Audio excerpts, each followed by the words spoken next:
Hey everyone, welcome to No Huddle, and today we are going to be discussing the quarterback position for the Buffalo Bills heading into the 2020 NFL season. My name's Sam, I've been a Bills fan for 2 years now, and I'm from Durham, England. I'm Zach. I've been a Bills fan my entire life. I follow the NFL really closely, and I got him into watching.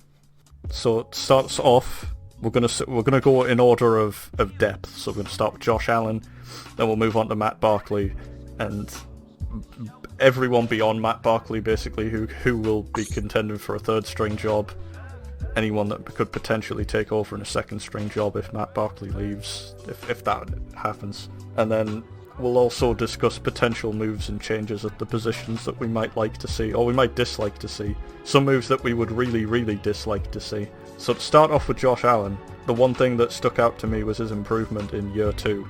And what's essential for not only him, but the Bills' performance as a team going into next season is whether or not he can kind of keep that momentum up and make another leap going into year 3.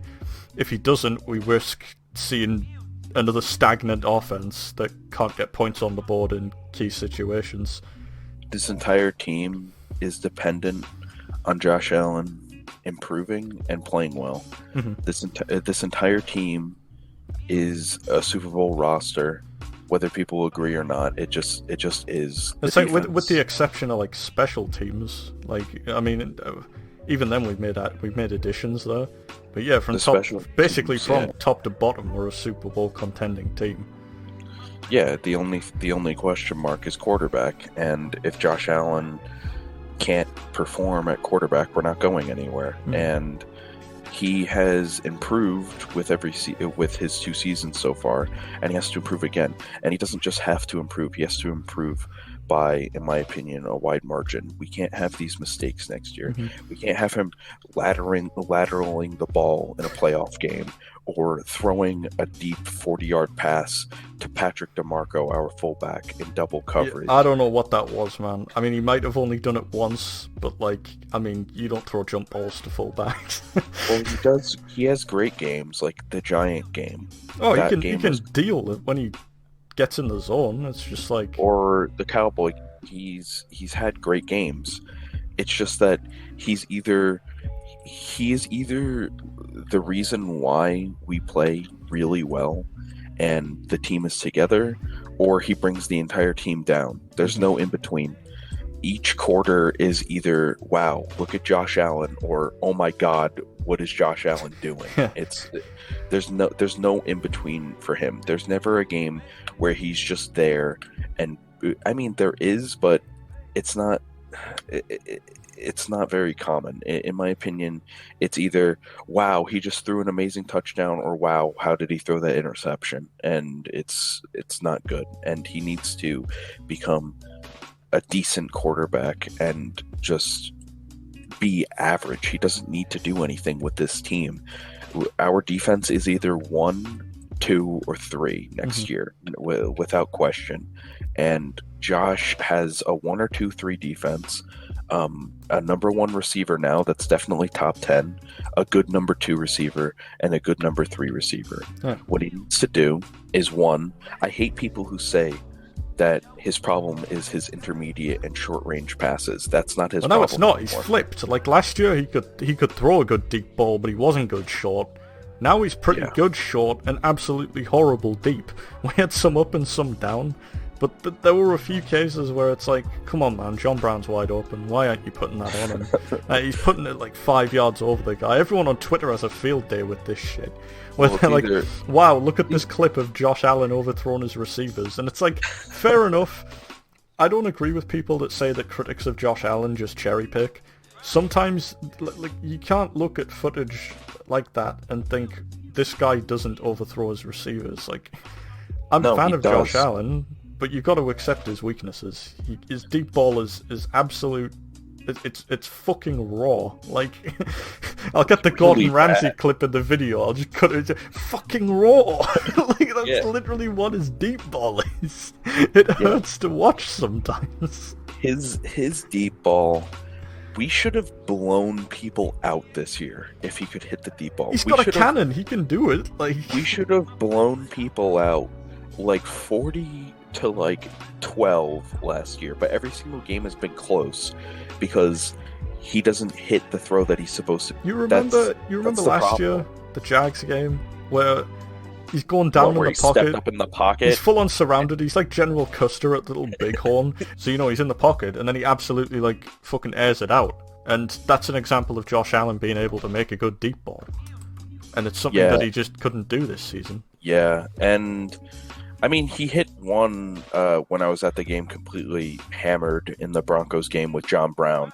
He threw it right in front of me, even though John Brown had to jump out for it and get it. Mm-hmm. And also the Patriots game. The Patriots game is the best way to describe the two different things between Josh Allen. You either have the first Patriots game, where Josh Allen threw, 4 interceptions, and he was completely off, except for that one drive in the third quarter when he came back out and scored. And then you have the second Patriots game, even though they lost, where he was burning their secondary half the time, and he was playing really well, except at the end of the game where we needed a true, number one wide receiver that could go up and catch the ball. Mm-hmm. But we didn't have it there. The thing with Josh is that it's simple. His accuracy needs to improve. And people saying that, you can't improve accuracy, it just doesn't make any sense. I don't think that you can get perfecto ball placement like all the time. But I also want Josh, when John Brown has like 10 yards on somebody and completely burnt them, to hit him. So in conclusion, I think that there have been areas of good improvement for Josh Allen, but there have also been quite crippling areas of regression, and also plenty of areas where there wasn't much change at all. So if he can keep that trajectory going into year 3 that he had from year 1 to 2, I think we can see him start to do great things and kind of work with the offense instead of just working to the side of it. He'll start to play a more active role in the success of this offense as time goes on. Yeah, his decision-making needs to improve. His accuracy needs to improve. And he needs to stop losing games. He needs to stop trying. Most of the time he brings it back and he fixes his mistake. But he needs to stop trying to snatch defeat from the jaws of victory, because most of these games we should have been up by a lot of points over most of the teams that we've played. Well, sometimes he tries to make a play when it just isn't there, like that lateral. Yeah. The lateral that haunts your dreams to this day.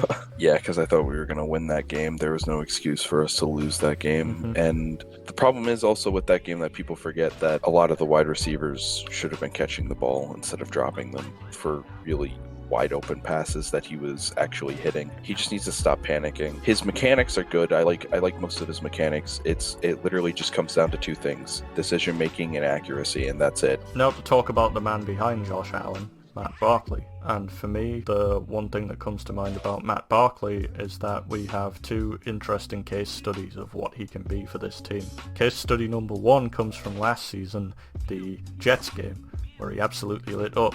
And he lit up so hard I stopped studying and went home to watch it. Yeah, I was at the library and I had it on my laptop. I was like, it's just going to be a boring. I think I was messaging you. Yeah. And then he threw that pass and I was like, right, hold on a second. I might want to go home for this. To Robert Foster. So I walked home from the library to watch that game. Or the pass, it happened right in front of me, the Deion Dawkins pass to him. Yeah, but you see that Matt Barkley can absolutely deal when he, under the right circumstances, he can absolutely fucking air it.